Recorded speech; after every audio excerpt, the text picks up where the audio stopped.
Ballon au centre, Massenauer et Veropol pour la mise en jeu. C'est parti, bon match sur LNH TV. C'était remporté par Massenauer. Intercepté par Cortez et la relance vers Damour. Damour qui tente de se faufiler, presque seul. Damour quelque peu accroché. Tire du revers qui est stoppé, mais ça va coûter 2 minutes.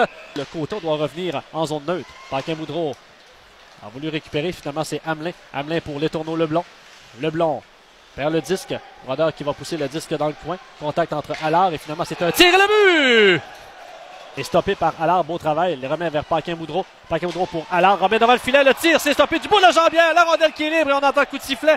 Il y aura punition au Pétrolier. Il n'y a pas de place du côté droit. Il y a le tir de Riendo. Bel arrêt de Clermont entre les jambières et ça n'ira pas plus loin. Mélanger freine tout près de la ligne bleue. Longue passe vers Paquin-Boudreau. Fin devant le filet. Les beaux travail de Clermont. Desjardins, la relance de Richer. On est maintenant à 5 contre 5. Richer va se porter à l'attaque. Richer entre en zone des Pétroliers. Pousse derrière Cortez. On s'amène à 2. Contact entre Richer et Oligny. Ça va coûter 2 minutes. Et là, Cortez a de la misère à se relever. Quel contact entre Richer et Oligny. Et on va donner une punition là, sur le dernier jeu. On s'amène en zone de Jonquière et lorsqu'Oligny touche au 10, coup de sifflet. Steven Oligny sera puni pour 2 minutes. 4 minutes décernées à Steven Oligny. Ça a été remporté par Massenauer face à Malouin. Leduc, Mathieu Leduc du côté gauche à Damour. Damour derrière le filet pour Massenauer. On a poussé des rosiers dans le fond du territoire, en fait dans le fond du filet. Et là, Desjardins a été emporté. Lui aussi se relève. Un lancer, le but! Et là, on plaide la cause. Cédric Desjardins qui est mécontent, dit qu'il a été victime. Mais d'un côté, on a poussé des rosiers dans le fond du filet. On rentre vers Brunel. Brunel fait dévier à Malouin. On s'amène un 2 contre 1 avec Bérubé. Malouin est patient vers Bérubé. Le tir, bas déplacement de Clermont qui ferme la porte. Un lancer qui touche le bâton de Cortez, qui est de retour après la mise en échec qui l'avait quelque peu sonné. Narbonne vers Riendo. Riendo devant le filet. De l'autre côté vers Narbonne, c'était bien pensé. Tentative de dégagement. Riendo reprend le disque. Riendo, la fin, 2 fois, ramène le rondelle devant le but! Et le but est bon! Oui, il restait 0.2 secondes au cadran. Avec le disque, tente de revenir au cercle. La passe devant le filet, le tir. Oh, bel arrêt! Et le but! Maxime Massenauer qui a joué dans la Ligue nationale, repêché quand même assez haut. François Bouchard qui a été repêché également. 2 saisons de plus de 100 points dans le junior majeur. Choix de pas n'importe qui, là. Ouais, oui, absolument. Et on se souvient de son frère, Pierre-Marc, qui avait beaucoup de talent lui également. Un dégagement par la rampe qui touche le dos du juge de ligne. Ça relance pour Bordelot vers Poulain qui est presque seul de l'autre côté. Le tir et le but! On avait visé entre les jambières. On a déjoué Desjardins. Et les Pétroliers qui reprennent les devants 3-2. C'est un revirement et Bastien va s'amener 2 contre 1 avec Leblond. Rattrapé par Brisebois. Daouela vers Leblond. Devant le filet, le tir et le but! Un deuxième pour Bastien. Et rapidement, les Pétroliers mènent 4-2. Il vient s'en prendre à Cloutier. Et là, voilà McMorrow qui engage le combat avec Cloutier.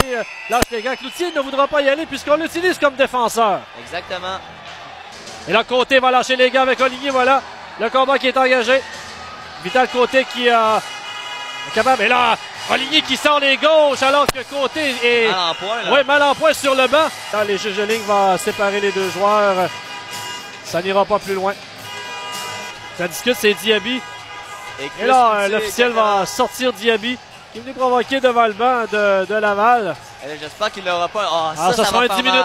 10 minutes à Jonathan Diaby. Et Chris Cloutier, là, qui a encore une fois fait très mal au marquis de Jonquière sur les dernières séquences, vient de sortir. Oligny McMorrow, et là tu sors Diaby, un de tes bons défenseurs gauchers pour 10 minutes. Tu donnes un avantage numérique à ton équipe. Et là, Diaby devait garder son sang-froid là-dessus, ne l'a pas fait. Il circule très bien ce côté de Laval. Desmarais vers Poucouloc. Un tir sur réception, c'est stoppé. Le retour devant le filet. Et la rondelle est pénétrée dans le filet. Le but de Massenauer. Une très belle chance pour Jonquière. On fait sauter les patins. Malouin remet du côté droit à Paquin-Boudreau. Paquin-Boudreau va y aller d'un lancer. Avant la glace, c'est stoppé. Le retour et le but! Un deuxième pour Vigneault-Bélanger. Derrière le filet pour Riendo. Remet à Narbonne. Et le but! Oh, tout un tir de Narbonne et c'est 5-4. Territoire hors jeu. Et là, on va en sortir un joueur. On a voulu s'en prendre. Et là, il y a eu un coup inutile de la part de Brunel devant l'officiel alors que le Duc était au sol. Ce défait de Brisebois presque seul pour Poucouloc dans la mitaine de Desjardins. Daou, ce défait de Malouin. Daou s'amène. Et presque seul devant le filet. Le tir a visé entre les jambières. Desjardins a fermé les jambières au bon moment. Et là, remet à Desmarais. Ce défait de Bérubé. Remet vers Poucouloc. Il est dangereux. Le tir. Oh, l'arrêt de Desjardins avec la mitaine. Poucouloc, attention. Vers Desmarais. Ne peut tirer. Un tir. C'est stoppé par Desjardins. On entend la sirène. Fin de la période. Avantage numérique des Pétroliers pour 4 minutes 20. C'est parti, bonne troisième. On va tenter un dégagement, c'est bloqué par Hamelin. Il y a de l'espace dans l'enclave. Beau travail, la rondelle qui est libre devant le tir et le but! Oh, et là, toute une bourde. On a été incapable de sortir la rondelle du territoire. Laisse à Pokulok. Pokulok entre les patins de Picard. Ça a été bloqué. On va remettre en défensive, écouler les dernières secondes en désavantage numérique. Tentative de passe vers Véropol. On est de retour à 55 et Véropol intercepte le tir. Il y aura punition à Laval. Le Duc tente de ramener devant. Il n'y avait personne. Et dégagement directement dans les gradins. Et ça va coûter 2 minutes. Mais là, étant donné que la rondelle a sorti de la surface glacée avant d'atteindre le banc, c'est pourquoi on donne la punition. Les marqueurs devraient en profiter. 5 contre 3, à nouveau pour 1 minute 1. Brisebois. Brisebois s'avance vers Diaby. Décoche un tir et le but! Quel tir! Jonathan Diaby, c'est 6-5. Et la bouteille de Maxime Clermont qui vole dans les airs. Arrête dans l'enclave pour Daou et stoppé en défensive. On lui fait perdre d'équilibre. Et là, c'est la relance de Bérubé. Presque seul vers Véropol qui s'amène. Véropol vers Bérubé. Vers une passe de trop à Narbonne. Qu'est-ce que Bérubé a fait là-dessus? C'est remporté par Massenauer. Un dégagement de Pokulok et le but. Sacha Pokulok va confirmer la victoire des Pétroliers. Et on va lâcher les gars. Combat entre McMorrow et Bordeleau. Voilà. 2 hommes forts et 2 grands gaillards là-dessus. Voilà le combat qui est engagé. McMorrow qui va avec des gauches. Bordeleau qui tente de répliquer. Et Bordeleau qui aura l'avantage amène McMorrow au sol. Et là, bien, on tente de renverser. On tourne en rond. Et là, on s'empoigne beaucoup plus loin. Et là, je crois que ça n'ira pas plus loin. Les joueurs qui sont exténués. Et c'est ainsi que va se terminer cette rencontre.